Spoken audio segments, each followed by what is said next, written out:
Hello, in today's video I'm going to be trying to, diagnose and fix this. This is my Rioddas USB DVD drive. It's a DVD RW drive and it was working fine up until about 2 days ago when I plugged it in and I got a USB device not recognized message pop up on my computer screen, and ever since then it hasn't worked at all. If I plug it in now to show you, it still powers on and the disc tray still opens and closes, but if I were to put a DVD or a CD in here, the DVD drive would not be able to read it and my computer would not detect, well, it wouldn't detect the DVD and nor would it detect this as a connected device. So what I'm going to do in this video is take it apart and see if I can identify any faults that may be wrong with anything inside here. One thing I will just mention before I get into disassembling it is on the back here, when it is plugged in and connected to the computer, it does get quite warm round about here. So I don't know if there's a short circuit there or even if it's normal. Maybe it does get warm there and I've just never noticed it, but when it is plugged in, the housing does get quite warm up here, so there could be something at fault there, I'm not sure. Anyway, let me get into disassembling it. And opening it up if I can. I'm not sure how it goes together, and as a result I'm not sure how it comes apart. There's only screws at the back, which makes me think it's probably clipped in at the front and sort of lifts open. I don't have any of those little plastic oh, it slides, okay. So it is literally just a laptop DVD drive with a little PCB on there. Could that connector have come loose somehow? So taking a look at the cable here, it is literally just a USB 3.0 Type A cable to a mini USB cable. I presume it's a mini USB 3.0 to correspond with this connector, but I don't know for certain. But yeah, it is actually just a little cable. I thought it would have been, I thought the individual wires would have literally have been soldered to this little PCB, which I will also get off and have a look over.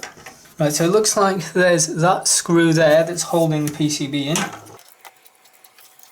in. And take off. Oh, okay. I said it was a SATA connector, but the last time I checked a laptop drive, the SATA connector does not look like that. So I'm not sure what type of connector that is. But anyway, here is a little interface PCB that connected the DVD drive to the cable. So I'll just give you a little look of that.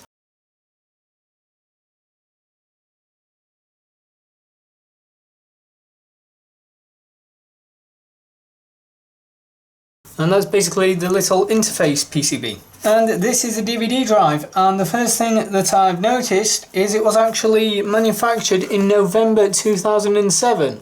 So this is a very, very old drive. I don't know the exact date on when I bought this external USB drive, but it was, I think it was either 2017 or 2018. It definitely wasn't November of 2007. So could this be an RMA'd drive that's just sort of been put into an enclosure and resold? I don't know. What I have noticed up here is near where the interface is, there is, I don't know how well that will show up on camera, but there is a dent there. So I guess I'll disassemble this and try and straighten that bit of metal out so that this screw can properly screw in. In fact, before I take it apart, I'll plug everything back in and see if just me unplugging it and plugging it back in makes it work. If it does, if it now works, I won't bother disassembling it any further, but if it doesn't work, then I'll continue investigating to try and find out if it works or not. Let me plug it in.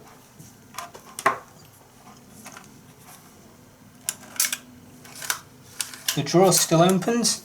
I don't have... Right, let me actually plug it into my computer's motherboard directly. Plugging it into my computer, just waiting for it to connect, if it will. Right, there's absolutely no sign of connection at all. File Explorer is not detecting a connector drive, and I don't even have a notification alerting me of even a faulty USB drive connecting. Anyway, it's not detected, so let's take it apart and continue the investigation. Ow! Ow! Okay. Okay. I went and picked the drive up. Ow! I went and picked the drive up like that with my little finger on the PCB, and the PCB in the centre here is hot. Why is it so hot? Is there a short circuit here?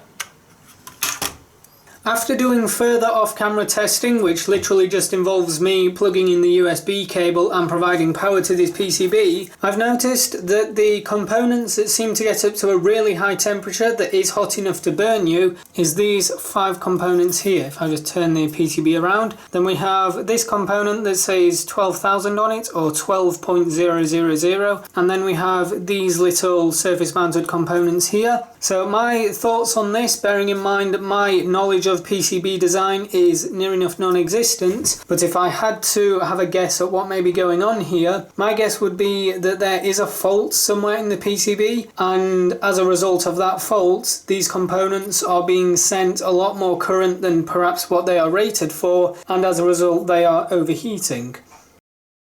To those viewers who have a better understanding of PCB design than I do you know why the PCB is getting very hot inside of the marked area?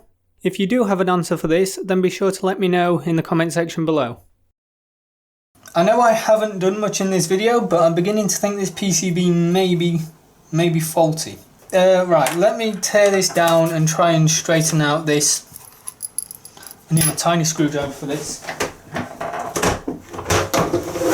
Is this a little warranty thing here? Basically, if you take it off, then your warranty is void.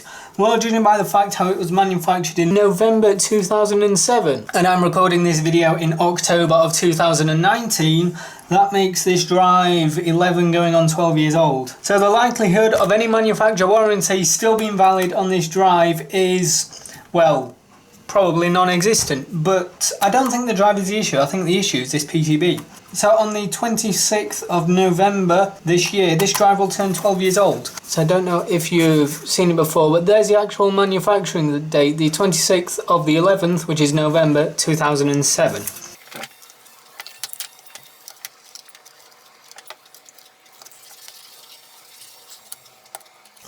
There we go.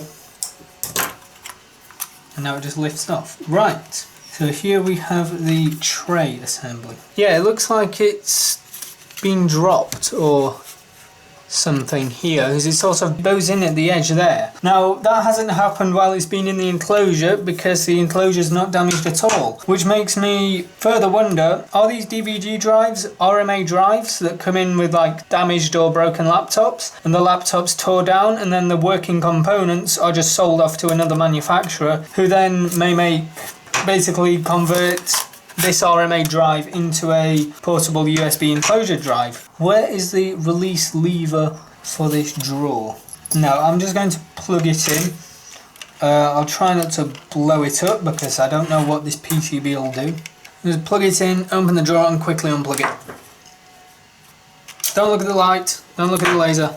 Okay, so if I'm going to straighten this back panel, I will need to remove this PCB, which is just 2 screws, so I shall do that. And now I'm going to go and straighten this rear panel.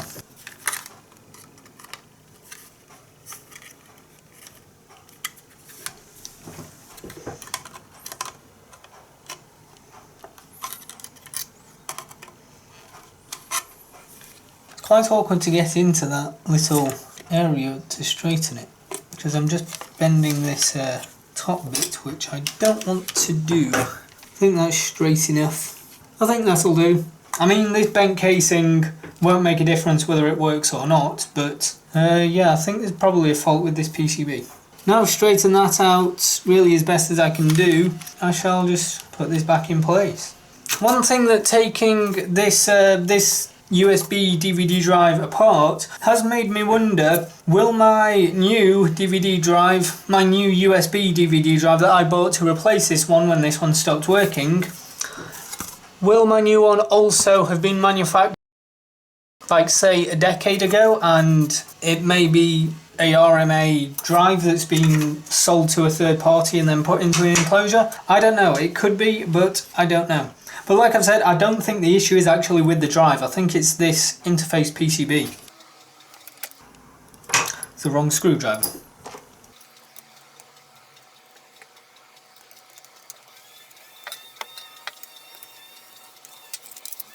That still closes fine. Right, I'll put this enclosure back on and get to reassembling it.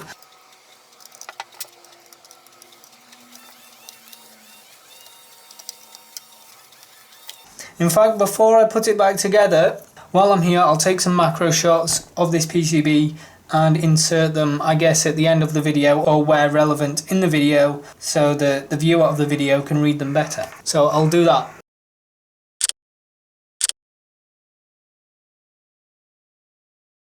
I've now taken some macro shots of the PCB, so you may have already seen them if I've inserted them in the video before this, which I think I probably will do, it would make more sense to, and I'll also put them again at the end of the video for you to look over. And one thing that I never thought to do is, while I have access to this PCB, I'm actually going to swap out this cable for another USB cable I have and see if it works then. Now I need to go and find the other cable I have that has these connectors on it. I know I've got one, I think I've got two, I just don't know where they are, so I need to find them. Found it. Now the mini connector is identical. Even the pins inside the mini connectors are identical. However, on this one, the original one from the DVD drive, it is a USB 3.0 Type A, but the other end of this cable is only a USB 2.0 Type A. So I don't know, because the Type A connector is different, but the mini connector at the other end is identical. Even the pin layout's the same. So for all I know, this may only be utilizing USB 2.0 and the USB 3 connector on this end may be just a gimmick. This cable is longer, so I should just be able to plug it in here. Okay, let's find out if it works. Right, the drive is connected and the power does work. However, my computer is still not detecting anything. I'm not even getting a unrecognized USB device connected. So no, it doesn't look like it is the cable. Yep, that PCB's very hot again. I think it's this PCB that's at fault. So I've got two options. I can either put this entire thing back together and just have kind of a dead paperweight, or I can not put it back together and maybe I can use this for a future project. I can add this PCB to my collection of other PCBs for metal refining, which will be a future project. Don't know when I'll get around to it, probably many years from now, if at all. And I've got this USB cable. It's about, what's that, 30 centimeters? No, that's not, that's probably about a foot. A foot is 30 centimeters, you idiot. So yeah, I've got this foot-long USB cable. I have no use for it, but I'll keep it anyway. They come in handy. And I have these bits of a plastic enclosure. I guess I can put for recycling. And there's nothing inside the casing that could make it work. There's no type of interface or connectors or anything in here. So just by putting this back in its enclosure won't suddenly make it work, because this is literally just that, plastic enclosure. So I'll put that for the plastic recycling. I'll put this in just my spare components collection that's slowly getting bigger, and I'll put this in my refining box to refine in 20 years time whenever I get around to doing that. I've just noticed on here, in very, very tiny writing at the bottom here, it says void warranty if unsealed. It was manufactured in 2007, so I don't think there would be a lifetime warranty on this, but if there was, I just voided it. So that has been it for the trying to fix, diagnosis, teardown of this little USB DVD drive. If you've enjoyed this video, give it a like. If you haven't, then give it a dislike. Consider subscribing to see future uploads. And as always, thank you for watching.